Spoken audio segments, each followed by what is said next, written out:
అట్టా ఈయన సంతకాలు పెట్టి పెట్టి పెట్టి పెట్టి పెట్టి పెట్టి పెట్టి మైండ్ చెడిపోయినట్టుంది ఆయనకి, కేశవ్ గారికి.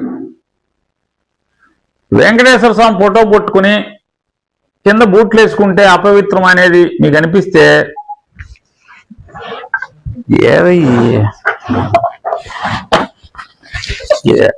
ఎక్కడో దొరికింది.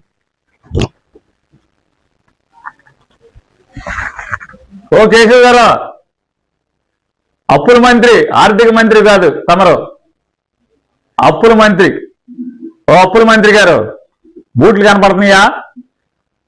దేవదేవుడు వెంకటేశ్వర స్వామి ఫోటో కనపడుతుందా? ముందు ఇతను బొక్కలేయండి. దేవుళ్ళని, స్వామివారిని, శ్రీ వెంకటేశ్వర స్వామి వారిని, వారి ప్రసాదాన్ని అపవిత్రం చేసినటువంటి మొదటి ముద్దాయి, నిత్యం అపవిత్రం చేసేటువంటి ముద్దాయి ఓ అప్పుల మంత్రి గారు, ముందు ఇతను ఏవయ్యా లోపల. ఇది ఈ రాష్ట్రంలో దేవుణ్ణి అపవిత్రం చేసేది ఇతనే.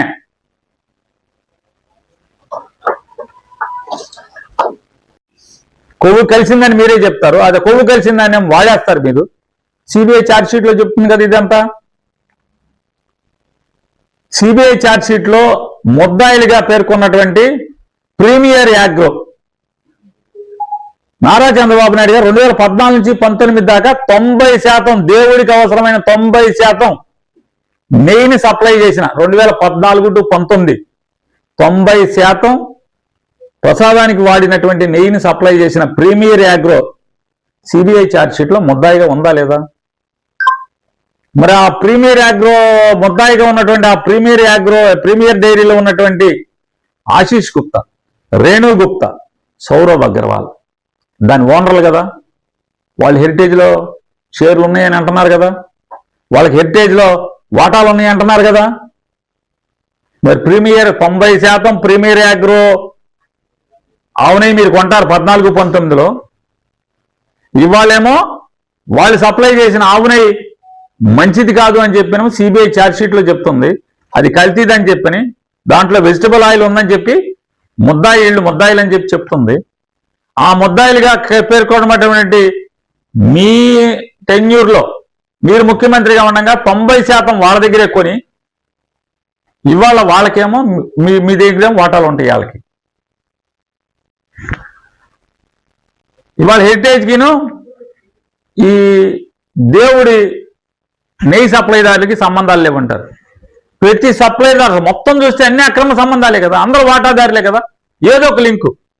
వైష్ణవి డైరీ ఎవరిదయా? ఈ మన పొమిల్ జైను, విపిన్ జైను, ఏది ఉత్తరాఖండ్ బోలే బాబా వాటాదారులైనటువంటి దాంట్లో ఓనర్లైనటువంటి వాళ్ళు వైష్ణవి డైరీని ఎవడు కొన్నాడు? ఈ పొమిల్ జైను, విపిన్ జైను కొన్నారు. పొమిల్ జైను, విపిన్ జైను కొని ముందెవరున్నారు? వల్లభనేని కృష్ణప్రసాద్ అని చెప్తున్నారు. ఈ వల్లభనేని కృష్ణప్రసాద్ ఎవడు? హెరిటేజ్కి సప్లయర్, మేజర్ సప్లయర్ అని చెప్తున్నారు, ట్రాన్స్పోర్ట్ కాంట్రాక్ట్ అని చెప్తున్నారు. మన గుడివాడ అని చెప్తున్నారు.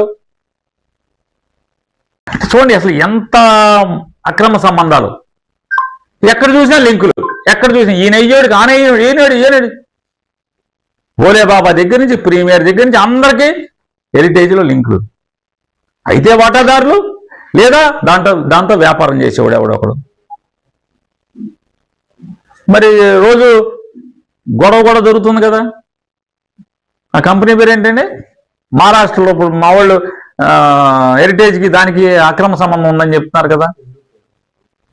ఇందాపూర్ మరి ఇందాపూర్కి మీకు ఉన్నదేంటి లింక్? అదే కదా, మాదే అని చెప్పారు కదా మీరు. ఇవాళ మీరు 22 డైరీలు మాయ అన్నారు, మా కంపెనీలు అన్నారు. ఇప్పుడు ఇది అల్లరి మొదలయ్యాక కో మ్యానుఫ్యాక్చరర్స్ కింద మార్చారు. ఎందుకు ఎడిట్ చేశారు మీరు? మీ హెరిటేజ్ దాంట్లో వెబ్సైట్లో ఎందుకు ఎడిట్ చేశారు పదాన్ని? మా మ్యానుఫ్యాక్చరర్స్ దాన్ని కో మ్యానుఫ్యాక్చరర్స్ అని ఎందుకు మార్చారు? అది అయిపోయింది. దాంట్లో 22 కంపెనీల్లో 2 కంపెనీల పేర్లు ఎత్తేసారు కదా మీరు ఎడిట్లో. దాన్ని 22ని 20 ఎందుకు చేశారు? ఆ 2 కంపెనీలకి ఏం చెడిపోయి ఉన్నాయని ధైర్యం లేదా? మరి అదంతా కూడా నీతిగల కంపెనీ అని చెప్తున్నారు, కల్తీ ఉండవని చెప్తున్నారు. 4 కోట్ల నుంచి 4,000 కోట్లకి వెళ్ళిందని చెప్తున్నారు. ఎలా 4,000 కోట్లకి వెళ్ళింది? ఇవన్నీ తేలాలి. అందుకోసమే చర్చ జరపండి.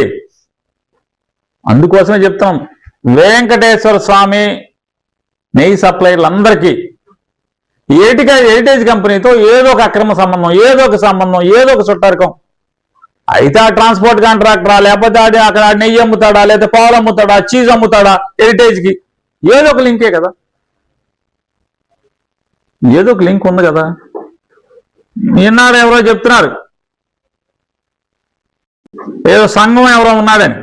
ఆ సంఘానికి గేదె పాలు సేకరిస్తాడు చెప్తే ఆవు పాలు సేకరించారండి. ఇప్పుడు అతను కూడా ఎన్నో లక్షల కేజీలు సప్లై చేశాడని చెప్తున్నారు. మరి ఎక్కడది? ఆవు పాలు సేకరించడానికి వ్యాపారం లేనోడు ఎలా ఇవాళ చేశాడు? ఇన్ని లక్షలు ఎక్కడి నుంచి తెచ్చాడు? మీరు అంటున్నారు కదా పాలు సేకరణ లేదు, ఆడికి లేదు, ఈడికి లేదని చెప్పాను.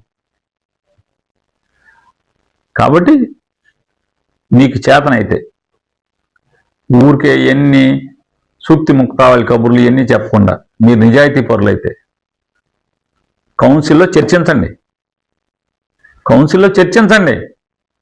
హెరిటేజ్కి, ఇందాపూర్కి, అలాగే దేవదేవుడు వెంకటేశ్వర స్వామికి నెయ్యి సప్లైదారులందరికీ హెరిటేజ్తో ఏం లింకులు ఉన్నాయా లేవా, వీళ్ళ మూలాలు ఎక్కడ, ఎలా వీళ్ళు కాంట్రాక్టర్లుగా వచ్చేస్తున్నారు, వస్తున్నారు. ముందు ఒక నెలలో అదే ఒక రేటుకి ఇచ్చినాడు, 2 నెలలకో 3 నెలలకో ఆడు మళ్ళీ నేను ఆ రేటుకి ఏమైనా ఎక్కువ రేటుకి ఇస్తానంటాడు. మళ్ళీ 6 నెలలు 7 నెలల్లో ఆడే మళ్ళీ L1 అవుతాడు, తక్కువ రేటుకి ఇస్తానంటాడు. ఎందుకు ఈ మ్యాచ్ ఫిక్సింగ్లన్నీ? సిబిఐతో ఎంక్వైరీ చేద్దామా? చేయించాలి కదా, చేయిద్దామా? రాస్తారా? రాసే సాహసం మీ దగ్గర ఉందా? ఇవ్వండి సిబిఐకి. తిరుపతి వెంకటేశ్వర స్వామికి నెయ్యి సప్లైదారులందరికీ ఆ జరుగుతున్న టెండర్లలో కానీ, లేదా నెయ్యి సప్లైదారులందరికీ ఈ చంద్రబాబు నాయుడు గారి వ్యాపారానికి, వాళ్ళ కుటుంబ వ్యాపారం ఏదో చెప్పాడు, పొట్టపూటి కోసం ఏదో చెప్తున్నాడు ఆయన. ఆ కంపెనీ అంట వాళ్ళ కుటుంబ సభ్యులు, కుటుంబ వ్యాపారం భోజనానికంట. అంత పెద్ద భోజనం చేస్తారా మీరు? ధైర్యం ఉంటే మీరు వెంకటేశ్వర స్వామి సప్లైదారులందరికీ, వాళ్ళు సప్లై చేసే వాళ్ళందరూ ఆ టెండర్ల విధానం మీద, టెండర్లు జరిగే తీరు మీద చేయండి. 2014 నుంచి 19 దాకా చేయండి, అలాగే 24 నుంచి ఇప్పుడు దాకా ఒకటి చేయండి.